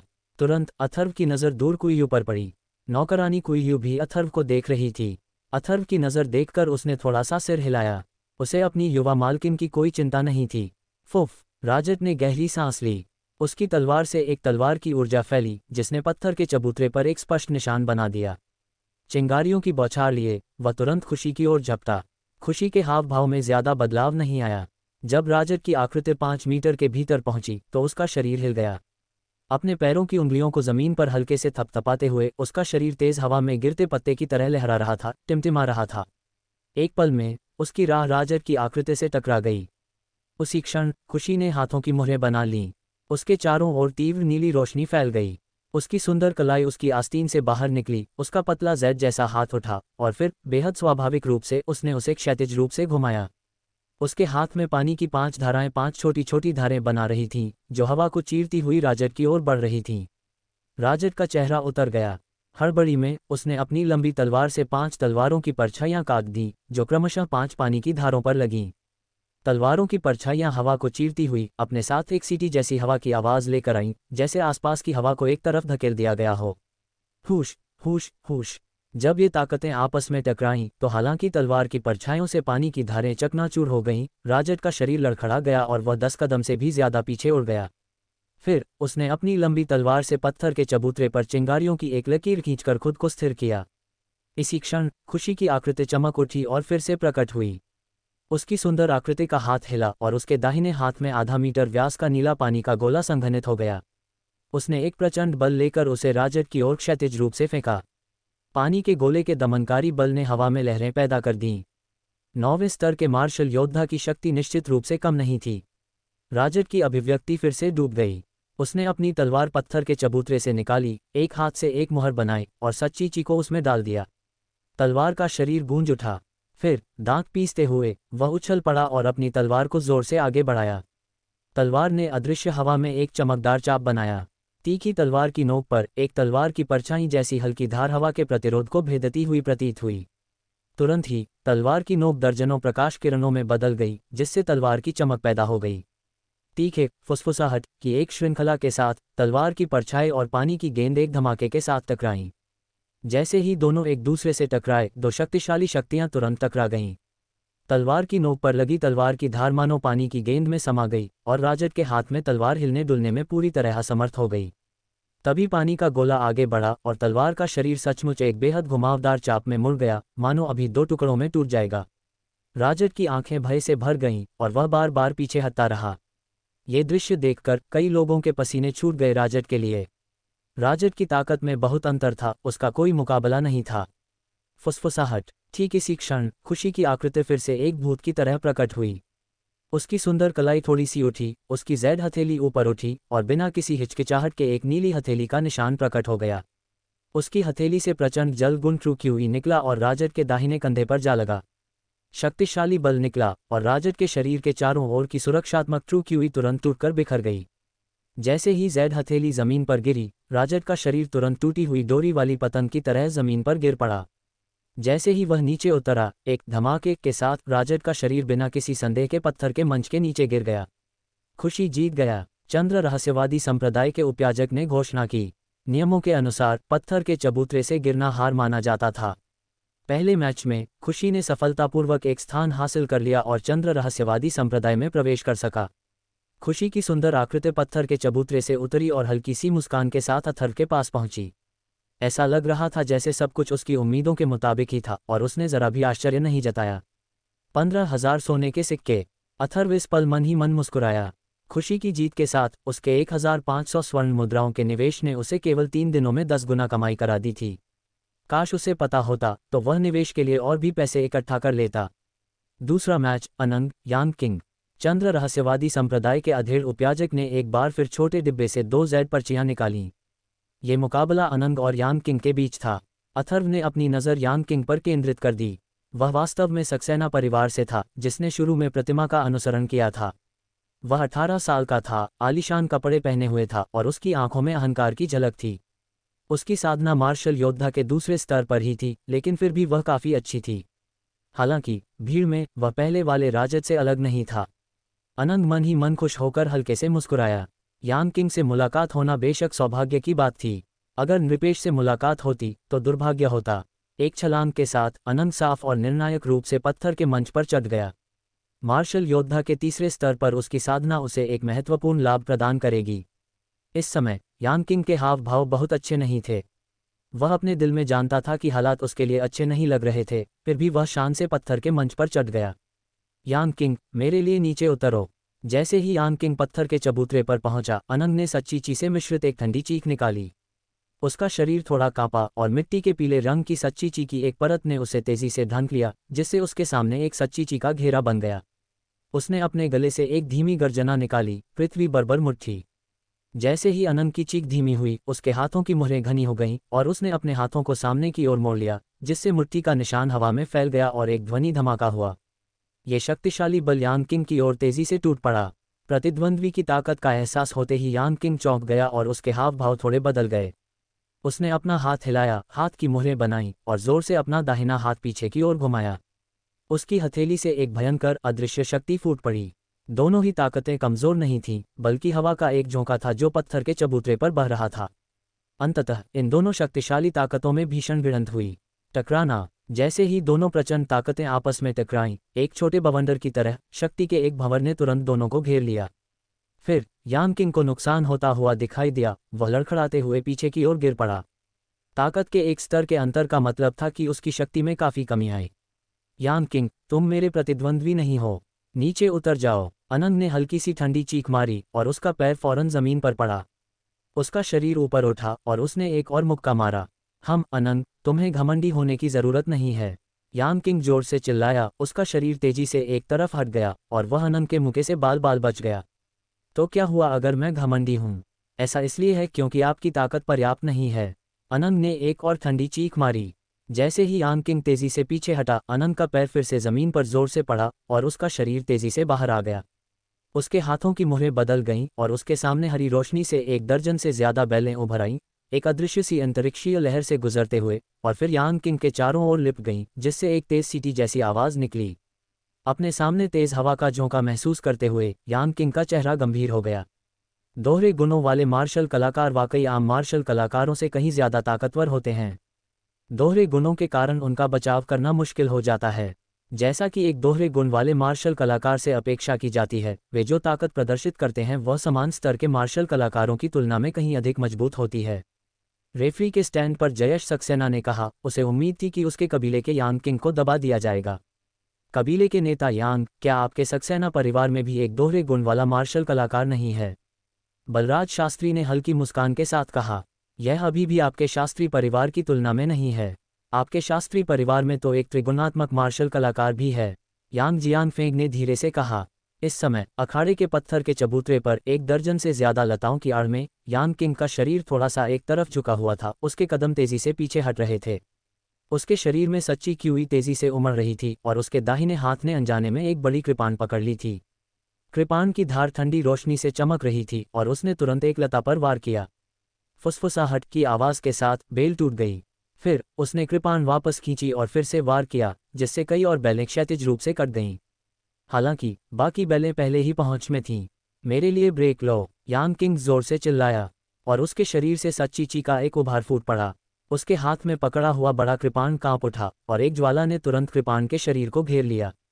यान किंग के शरीर के चारों ओर एक अदृश्य कंपन तुरंत दिखाई देने लगा। उसके शरीर में मौजूद सच्ची ची उन्मत्तता से कृपाण में भर गई और उसका चेहरा तुरंत पीला पड़ गया। ये चाल एक तुरुप का पत्ता लग रही थी, जिसमें काफी शक्ति थी, लेकिन इसके लिए सच्ची ची की पर्याप्त खपत की आवश्यकता थी। उसी समय कृपाण की धार बाहर निकली, जिससे तलवार की तरह भड़की आग की एक गोला बन गई, जिसने यान किंग के शरीर की अभेद्य सुरक्षा की। बैलें अंतरिक्ष को चीरती हुई निकल गईं और तलवार की रोशनी वाली लपटों ने उन्हें तुरंत निगल लिया और वे तुरंत सफेद धुएं के गुबार में बदल गईं तथा हवा में गायब हो गईं। अब तुम्हें नीचे उतर जाना चाहिए। हालांकि इसी समय अनंत की आकृति यान किंग के सामने आ पहुंची। एक हथेली का निशान उसके सामने आया और उसके चारों ओर की स्थानिक सच्ची क्यूई भड़क उठी। हथेली का निशान अंतरिक्ष को चीरता हुआ उसके सामने चकित यान किंग की ओर बढ़ा।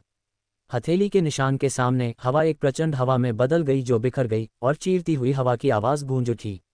इस क्षण यान किंग की पुतलियां सिकुड़ गईं। उसकी अभिव्यक्ति भयभीत थी और वह पूरी तरह से बच नहीं पा रहा था। उसके हृदय में एक झटका सा लगा और उसके शरीर में सच्ची ची तेजी से उमड़ पड़ी। अग्नि गुण वाली सच्ची ची उसके हाथ में पकड़े बड़े कृपाण पर उंडेली गई और कृपाण की धार तुरंत भड़क उठी, लेकिन तब तक बहुत देर हो चुकी थी। इस क्षण अनंत की हथेली का निशान सीधे यान किंग के सुरक्षात्मक अवरोध को पार कर गया और फिर उसके दाहिने कंधे पर जा लगा। बूम! अंतरिक्ष में एक धमाके के साथ विस्फोट हुआ। जैसे ही आवाज़ हुई, एक आकृति पीछे की ओर उड़ी और फिर पत्थर के चबूतरे से नीचे गिर पड़ी। मुंह में ताज़ा खून की एक धारा बह निकली। सबकी नज़रें इधर उधर घूमी, और जो इतनी दयनीय हालत में नीचे गिरा वह स्वाभाविक रूप से यान किंग ही था। अनंत जीत गया। जैसे ही यान किंग पत्थर के मंच से नीचे गिरा, उसे पता चला कि उसकी हार हो चुकी है। चंद्र रहस्यवादी संप्रदाय के उपयाजक ने तुरंत परिणाम की घोषणा कर दी। दर्शकों की सीटों पर दामिनी और शास्त्री परिवार के कई लोगों के चेहरे पर मुस्कान थी। रेफरी के स्टैंड पर बलराज शास्त्री भी मुस्कुरा रहा था। आखिरकार एक व्यक्ति चंद्र रहस्यवादी संप्रदाय में सफलतापूर्वक प्रवेश कर गया था।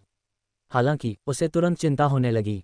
बाकी 4 लोगों में से अगर अथर्व का सामना नृपेश से होता तो थोड़ी परेशानी होती। इस समय सक्सेना परिवार के मुखिया जयेश सक्सेना के चेहरे पर कुछ अप्रिय भाव थे। उनके कुल के किसी शिष्य का शास्त्री परिवार से हार जाना स्वाभाविक रूप से कोई सुखद बात नहीं थी।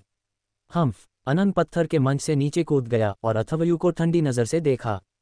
बच्चे, तुम कुछ और समय तक गर्व कर सकते हो। जब मौका आएगा, मैं, ये युवा स्वामी, तुम्हें अपन बना दूंगा। हम इस कर्ज का बाद में ठीक से भुगतान कर देंगे। अथर्व ने मन ही मन सोचा। हालांकि वह उसका सौतेला भाई था, पर वह तो पहले वाला अथर्व था। अब वाले अथर्व का उससे कोई लेना देना नहीं था। जैसे ही अनंत पत्थर के मंच से कूदा, बाकी 4 लोगों ने एक बार फिर चंद्र रहस्यवादी संप्रदाय के अधेड़ उपयाजक की ओर देखा। तीसरे दौर ने निस्संदेह सभी को घबरा दिया। अथर्व, प्रतिमा और बेदी परिवार के आरजू सभी नृपेश से भिड़ना नहीं चाहते थे। तीनों में से कोई भी मूर्ख नहीं था। नृपेश की ताकत सबसे प्रबल थी और जो भी उससे मिलता वह बदकिस्मत होता। तीसरा माचिस, प्रतिमा। चंद्र रहस्यवादी संप्रदाय के मध्यम आयु वर्ग के उपयाजक ने एक छोटे से बक्से से 2 जेड टोकन निकाले, नीचे 4 लोगों पर नजर डाली और कहा, आरजू, मेरी किस्मत वाकई खराब है। अथर्व का चेहरा थोड़ा काला पड़ गया। ये वाकई बदकिस्मती थी। नृपेश 9वें स्तर का मार्शल योद्धा था, जबकि वह सिर्फ 4थे स्तर का मार्शल योद्धा था। अंतर बहुत ज्यादा था। 5 स्तरों की तो बात ही छोड़िए, 1 स्तर का अंतर भी बहुत बड़ी बाधा थी। ऐसा लगता है कि इस बार मुझे आपके साथ, इस 3 तत्व मार्शल कलाकार के साथ ठीक से मुकाबला करने का मौका नहीं मिलेगा, प्रतिमा ने अथर्व से कहा। फिर उसका सुडौल शरीर पत्थर के मंच पर सुंदर ढंग से कूद गया। आरजू के चेहरे पर बेबसी थी, लेकिन वह भी पत्थर के चबूतरे पर कूद पड़ा। यह उसकी सबसे बड़ी किस्मत थी। कम से कम ऊपरी तौर पर तो प्रतिमा का सामना करना कपूर परिवार के नृपेश या शास्त्री परिवार के अथर्व का सामना करने से बेहतर था। पत्थर के चबूतरे के नीचे केवल अथर्व और नृपेश ही बचे थे। बलराज शास्त्री, देवांशी, सोमनाथ शास्त्री और अन्य लोगों के हाव भाव भी इस समय थोड़े बदल गए थे। हालांकि वे जानते थे कि अथर्व असाधारण है, लेकिन ताकत के लिहाज से 6 स्तरों का अंतर बहुत ज्यादा था। उनकी नज़र में अथर्व सिर्फ एक तृतीय स्तरीय मार्शल योद्धा था। अथर्व ने अपनी ताकत का एक स्तर छिपा रखा था। ये देखकर सिर्फ दामिनी और अनंग ही मुस्कुराए। यहाँ तक कि प्रेम मिश्रा, लूनान और सीनू भी हल्के से मुस्कुराए, अथर्वयु की हार का इंतजार करते हुए। आरजू, आप केवल एक दूसरे स्तर के मार्शल योद्धा हैं। आप मेरे सामने कुछ भी नहीं हैं। आत्मसमर्पण करो। एक फिट पोशाक पहने प्रतिमा ने आरजू को देखते हुए कहा। मैं मुकाबला कर पाऊंगा या नहीं, ये तो हमें लड़ाई के बाद ही पता चलेगा। अगर मैं मुकाबला नहीं भी कर पाऊंगा तो भी मेरे बेदी परिवार में कोई कायर नहीं है जो आत्मसमर्पण कर दे, आरजू ने शांति से कहा। जैसे ही उन्होंने ये कहा, रेफरी स्टैंड पर बैठे बेदी परिवार के मुखिया तुरंत हल्के से मुस्कुराए, बहुत संतुष्ट थे, जिससे उन्हें दर्शकों से भी बहुत सद्भावना मिली। ठीक है, तो मैं तुम्हें पहला कदम उठाने दूंगी। प्रतिमा ने अपना लाल सा छोटा सा मुंह बनाया। तो मैं विनम्र नहीं रहूंगा। अपनी आवाज़ धीमी होने के बाद आरजू को एहसास हुआ कि उसकी ताकत कमज़ोर हो गई है, इसलिए उसने खुद को रोक नहीं पाया। उसने छलांग लगाई और उसके चारों ओर से लाल सा चीची की एक लहर फूट पड़ी। उसी क्षण हवा में आरजू ने एक हाथ की मुहर बना ली और उसके हाथ में लगभग आधा मीटर लंबी एक घुमावदार कृपाण दिखाई दी। ब्लेड पर गहरी लाल रोशनी टिमटिमा रही थी और ब्लेड की नोक पर एक खांचा सांप की तरह बना हुआ था जो ठंडी रोशनी से चमक रहा था। ये कृपाण स्पष्ट रूप से कोई साधारण वस्तु नहीं थी। घुमावदार कृपाण ने एक चाप बनाया, फिर हवा को चीरते हुए प्रतिमा की ओर बढ़ा। अच्छा कदम। प्रतिमा हल्के से हंसी, एक हाथ की मुहर बनाई और लाल म्यान वाली एक लंबी तलवार ठीक समय पर उसके हाथ में आ गई। तलवार म्यान से बाहर निकली और उसने उसे जल्दी से अपने हाथ में घुमाया, जिससे चमकदार चापों वाली कई तलवारों की परछाइयां बन गईं, मानो कोई आध्यात्मिक सांप हो, बेहद फुर्तीला और क्रूर, जिसने आरजू की घुमावदार कृपाण को तुरंत रोक दिया। कृपाण की रोशनी और तलवार की परछाइयां हवा में तेजी से एक दूसरे से टकराईं। दोनों आकृतियां अलग हो गईं। आरजू का चेहरा पहले से ही थोड़ा पीला पड़ गया था। उसने अपनी घुमावदार कृपाण से हल्के से वार किया और हल्की हल्की चिंगारियां निकलीं, जो एक भयावह कृपाण की रोशनी लेकर फिर से प्रतिमा की ओर बढ़ीं। हिस! प्रतिमा का नाजुक शरीर उछल पड़ा और उसकी सच्ची ची अचानक फूट पड़ी। उसका शरीर एक धुंधली परछाई में बदल गया और बिजली की तरह आरजू की ओर झपटा। उसकी गति अविश्वसनीय रूप से तेज थी। उसी समय सच्चीची उसके हाथ में पकड़ी लंबी तलवार में समा गई, जिससे आग की एक लपटें निकल आईं। तलवार की रोशनी हवा को चीरती हुई आरजू पर जोरदार वार करने लगी। आरजू के हाव भाव नहीं बदले। अपनी कमजोर ताकत को जानते हुए प्रतिमा से सीधे टकराने से उसे कोई फायदा नहीं होगा। उसने फौरन अपने पैर जमीन पर पटके और ट्रूक्यू उसके पैरों से निकल आया। उसकी आकृति कई कदम पीछे हट गई, मानो टेलीपोर्ट हो रही हो। उसने अपनी घुमावदार कृपाण को क्षैतिज रूप से घुमाया और एक शक्तिशाली बल, जिसमें जलती हुई लपटें थीं, उसके सामने हवा में आग की एक धुंधली सी रोशनी के रूप में प्रकट हुआ। हवा के टूटने की तेज आवाज लगातार सीटी बजा रही थी। प्रतिमा का नाजुक शरीर एक तरफ खिसक गया। उसने झट से एक हाथ की मुहर बना ली और उसकी लंबी तलवार ने अचानक दिशा बदल दी, जिससे तलवार की परछाइयों की एक चादर बन गई। अग्निगुंड ट्रूक्यू भी फूट पड़ा और तलवार की परछाइयों ने पूरे स्थान को घेर लिया और आरजू पर टूट पड़ी। झनकार झनकार, चिंगारियों की गड़गड़ाहट के बीच दोनों आकृतियां पीछे हट गईं। हालांकि आरजू का कोई मुकाबला नहीं था और वह लड़खड़ाकर पीछे हट गया। फिर से प्रतिमा ने अपनी बढ़त का फायदा उठाया। उसका नाजुक शरीर पीछे हट गया और उसने अपनी तलवार की नोक पत्थर के चबूतरे में घुसा दी, जिससे एक निशान बन गया ताकि वह स्थिर हो सके। फिर उसने अपने नाजुक शरीर पर अपने पैर के अंगूठे थपथपाए और उसका शरीर फिर से उछल पड़ा। वह हवा में उछली, फिर अपने पैरों को आकाश की ओर उछाला। उसका शरीर एक शिकारी बाज जैसा था, जो बिजली की तरह सीधे आरजू के सिर की ओर झपटा। उसके हाथ में लंबी तलवार ने तलवार की कई परछाइयां बना दी और पूरे स्थान का तापमान तेजी से बढ़ रहा था। कुलपिता यांग, आपकी पुत्री असाधारण है। उसकी प्रतिभा अत्यंत प्रबल है और उसका युद्ध कौशल भी उत्कृष्ट है, जिसे स्वतंत्र रूप से नियंत्रित किया जा सकता है। ये बात प्रतिभा से कम महत्वपूर्ण नहीं है। पत्थर के मंच पर दोनों को देखकर चंद्र रहस्यवादी संप्रदाय के श्वेत भान वाले बुजुर्ग भी प्रशंसा किए बिना नहीं रह सके। कभी कभी तीव्र युद्धों में प्रतिक्रिया क्षमता उतनी ही महत्वपूर्ण होती है जितनी कि किसी की साधना प्रतिभा। कोई भी शक्तिशाली अभ्यासी केवल साधना के माध्यम से सफल नहीं हो सकता, केवल अनगिनत युद्धों के माध्यम से ही एक सच्चा शक्तिशाली अभ्यासी तैयार हो सकता है। हम भविष्य में एल्डर वाइट ब्राउड के मार्गदर्शन पर भरोसा करेंगे, जयेश सक्सेना ने हल्की मुस्कान के साथ कहा। स्वाभाविक रूप से वह अपनी बेटी के प्रदर्शन से काफी संतुष्ट थे। स्वाभाविक है, आपकी बेटी की प्रतिभा और प्रदर्शन को देखते हुए उसके लिए चंद्र रहस्यवादी संप्रदाय में अपनी अलग पहचान बनाना मुश्किल नहीं होगा। तब तक प्रत्यक्ष शिष्य बनने की संभावना बहुत ज्यादा है, एल्डर वाइट ब्रॉयड ने मुस्कुराते हुए कहा। एक द्वितत्व मार्शल कलाकार के लिए किसी भी दुर्घटना को छोड़कर चंद्र रहस्यवादी संप्रदाय का प्रत्यक्ष शिष्य बनना लगभग तय था। इस समय अथर्व भी मंच पर मैच देख रहा था, लेकिन उसके मन में बार बार यही विचार आ रहा था कि नृपेश से कैसे निपटे। ताकत का अंतर बहुत ज्यादा था। लग रहा था कि उसे सीनू जैसा ही करना होगा। जब विरोधी तैयार न हो तब वार करने का मौका ढूंढना होगा। पत्थर का चबूतरा अब जोरदार कार्रवाई से भर गया। दोनों आकृतियां लगातार मुक्का मार रही थीं और धीरे धीरे आरजू को पत्थर के चबूतरे के किनारे पर धकेल दिया गया। प्रेरी फायर ब्लेड, आरजू जोर से चिल्लाया। तुरंत उसके भीतर से झुलसती हुई ट्रूक्यूई तेजी से उमड़ पड़ी। ट्रूक्यूई उसके शरीर के चारों ओर घूमती रही और चमत्कारिक रूप से लपटें निकलने लगीं। कृपाण की रोशनी बहुत बढ़ गई। घुमावदार कृपाण उसके सामने लगातार घूम रहा था, जैसे पंखे के ब्लेड बिना रुके घूम रहे हों, और तुरंत एक गोलाकार कृपाण प्रकाश अग्नि गोलाकार बन गया। आसपास की हवा सफेद धुंध में बदल गई और बिखर गई। इसके बाद उसके हाथ से आग का गोला फूट पड़ा और प्रतिमा की ओर बढ़ा। इस समय आरजू का चेहरा पीला पड़ गया था। इस प्रेरी फायर ब्लेड में अपार शक्ति थी, लेकिन इसने बड़ी मात्रा में ट्रूक्यूई को भी निगल लिया था। वह अपना तुरुप का पत्ता तब तक इस्तेमाल नहीं करता जब तक कि यह आखिरी उपाय न हो। अग्नि छाया तलवार, प्रतिमा चिल्लाए। आरजू के प्रेरी अग्नि ब्लेड का सामना करते हुए उसने लापरवाही बरतने की हिम्मत नहीं की। उसके हाथ से सच्ची ची निकली और एक झुलसाने वाली आभा ने तुरंत पत्थर के मंच को ढंक लिया। एक पल में उसकी लंबी तलवार ने दर्जनों तलवार की रोशनियां खींच लीं। तलवार की रोशनियां जगह को ढंक गईं और फिर कृपाण की रोशनी वाले अग्नि गोले की ओर मुड़ गईं। उसी समय प्रतिमा की अभिव्यक्ति डूब गई और उसके बाएं हाथ से एक नीली सच्ची ऊर्जा लगातार फैलती रही, जो अंततः एक विशाल नीले प्रकाश क्षेत्र जैसी दिखी। नीले प्रकाश का गोला बिना रुके घूमता और फैलता रहा, मानो कुछ पक रहा हो, और आसपास का स्थान एक दमनकारी आभा से आच्छादित हो गया। हुश हुश, तलवार की परछाइयां और आग के गोले आपस में टकराए, जिससे आग भड़क उठी। आग के गोले और तलवार की परछाइयां तुरंत ही पूरे पत्थर के मंच पर बिखर गईं, मानो मंच पर भव्य आतिशबाजी का प्रदर्शन हो रहा हो। पत्थर के मंच के ऊपर का स्थान लगातार संकुचित होकर विस्फोटित हो रहा था तथा ऊर्जा का उछाल हवा में भर गया और बिखर गया। दोनों व्यक्तियों को तुरंत पीछे हटने पर मजबूर कर दिया गया। मेरे लिए नीचे आओ। जैसे ही प्रतिमा पीछे हटी, इस समय उनके बाएं हाथ में नीले प्रकाश का गोला कई मीटर आकार का हो गया और उन्होंने तुरंत इसे आरजू की ओर फेंक दिया। टकराना। विस्तारित होता हुआ नीला प्रकाश क्षेत्र तुरंत बाहर निकल गया, लेकिन यह ऊपर हवा में फट गया और एक विशाल जल स्तंभ में परिवर्तित हो गया, जिसने तुरंत आरजू के लड़खड़ाते हुए पीछे हटे शरीर पर प्रहार किया तथा एक विशाल बल नीचे की ओर गिरने लगा। आरजू को एक जोरदार झटका लगा, उसका शरीर हिंसक रूप से उड़ गया, उसके मुंह के कोने से खून की एक धार बह निकली और वह पहले से ही पत्थर के मंच के किनारे की ओर गिर रहा था। टकराना। आरजू मंच से नीचे गिर गया। ताकत में एक क्षेत्र के अंतर के साथ साथ प्रतिमा एक दोहरे तत्व मार्शल कलाकार होने के कारण उसे विरोध करना मुश्किल लगा। 10 से अधिक दौर की बातचीत के बाद वह हार गया।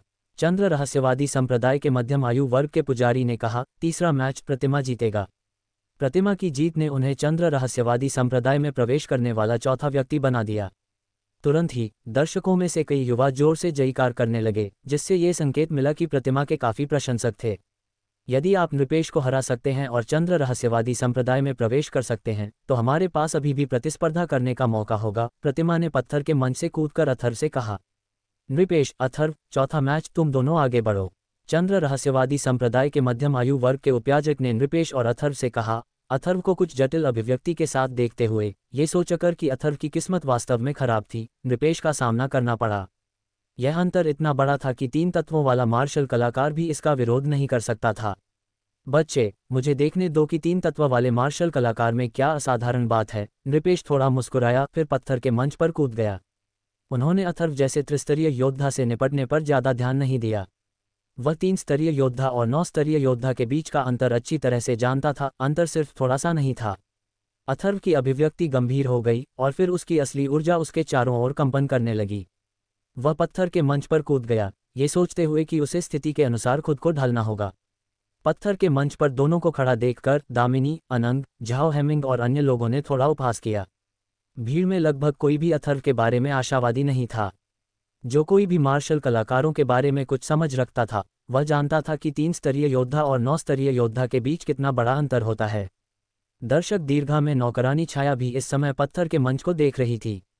उसकी आंखों में एक तेज चमक चमकी, फिर तेजी से गायब हो गई। बच्चे, अपनी चाल चलो, मुझे देखने दो कि 3 तत्व मार्शल कलाकार कैसा होता है, नृपेश ने हल्की हंसी के साथ कहा। सच में, तुम अपनी चाल क्यों नहीं चलते? अथर्व ने अपना मूड हल्का किया और हल्की मुस्कान के साथ कहा। उसे अपनी ताकत बचाए रखने की जरूरत थी और पहला कदम उठाना उसकी योजना के विपरीत था। घमंडी बच्चा, नृपेश ने व्यंग्य किया, उसके हाथ की मुहरें हिल रही थीं। पृथ्वी पीली सच्ची ऊर्जा ने तुरंत उसके सामने एक सच्ची ऊर्जा बाधा बना दी और फिर उसका शरीर ऊपर उठा, बिजली की तरह अथर्व की ओर झपटा। अथर्व तुरंत पीछे हट गया। इस समय वह बिल्कुल भी घबरा नहीं सकता था। ताकत में महत्वपूर्ण अंतर के साथ किसी भी गलती का मतलब मूल रूप से यह होगा कि यह खत्म हो गया। नृपेश का शरीर आगे की ओर बढ़ गया। उसके शरीर की सतह पर एक हल्की पीली सच्ची ऊर्जा धीरे धीरे दिखाई देने लगी। उसके हाथ बदल गए, फिर उसने अपनी मुट्ठियां कस लीं। उसके हाथों के जोड़ों से चटकने की आवाजें आ रही थीं, जिससे हवा के टूटने की तेज आवाजें आ रही थीं। उसकी मुट्ठियों में शक्तिशाली ऊर्जा थी जो अथर्व की ओर तेजी से प्रहार कर रही थी, एक बाईं ओर से और एक दाईं ओर से।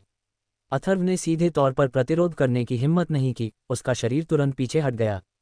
वह केवल तब तक इंतजार कर सकता था जब तक कि प्रतिद्वंद्वी बहुत अधिक ऊर्जा खर्च न कर ले, उसके बाद ही उसे मौका मिलता। दौड़ना चाहते हो? तुम्हारी गति पर्याप्त नहीं लगती, नृपेश ने अपने पैरों से जमीन पर थपथपाते हुए हल्के से चिल्लाया। वह नीचे झुका और उठा, उसकी असली ऊर्जा कंपन कर रही थी। बल का प्रयोग करते हुए उसका शरीर ऊपर उठा, उसकी मुट्ठियां उसके हाथों में आपस में टकरा गईं और फिर उन्होंने अथर्व पर फिर से भयंकर प्रहार किया। इतनी तेज गति, अथर्व की अभिव्यक्ति डूब गई। प्रतिद्वंद्वी की गति उसकी उम्मीदों से अधिक थी। वह अब पीछे नहीं हट सकता था। अपने दांतों को थोड़ा पीसते हुए, कोई अन्य विकल्प न होने के कारण अथर्व ने अपनी असली ऊर्जा को प्रसारित किया और तेजी से हाथ की मुहरें बनाईं। उसका शरीर तुरंत गर्म हो गया और अग्निगुण के माध्यम से सच्ची ऊर्जा बाहर निकल आई। नृपेश को देखते हुए, जो भयंकर ऊर्जा के साथ उसकी ओर दौड़ रहा था, अथर्व ने अपनी मुट्ठियां इकट्ठी की, फिर अचानक उन्हें फैला दिया और हल्के से चिल्लाया, गुस्से में ज्वाला मुट्ठी। जैसे ही अथर्व चिल्लाए, उसकी मुट्ठियों से एक भयंकर प्रचंड आभा निकली जिसमें शक्तिशाली ऊर्जा थी और उसने नृपेश की तेज मुट्ठियों पर जोरदार प्रहार किया।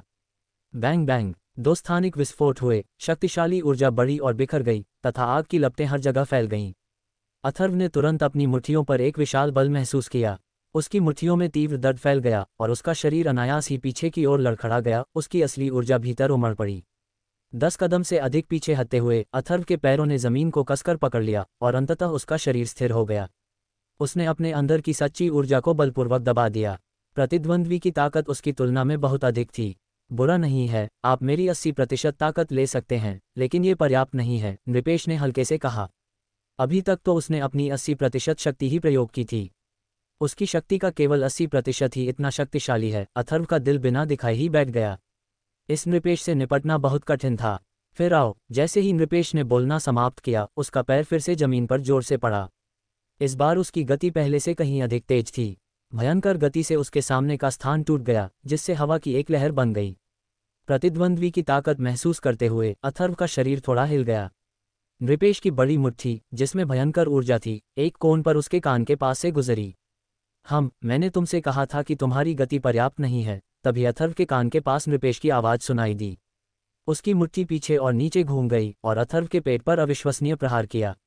अथर्व चौंक गया। उसकी ताकत उसके प्रतिद्वंद्वी से कम थी और उसकी गति भी अपर्याप्त थी। जैसे ही वह पुनः पीछे हटा, उसने हाथ की मुहरें बना लीं तथा उसके शरीर पर मिट्टी के समान पीली रोशनी छा गई। नीला आत्मा कवच। एक हल्की पीली रोशनी चमक उठी।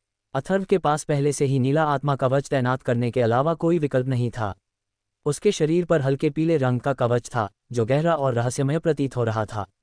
नृपेश की अभिव्यक्ति आश्चर्यचकित थी, लेकिन उसके हाथों की गति धीमी नहीं हुई। अथर्व का शरीर पीछे हट गया और नृपेश ने अपने पैर की नोक से हल्के से जमीन को छुआ। उसका शरीर भूत की तरह चमक रहा था। शक्तिशाली ऊर्जा से युक्त मुट्ठी ने एक चाप बनाया और अथर्व की छाती पर जोरदार प्रहार किया। स्टॉप्ड।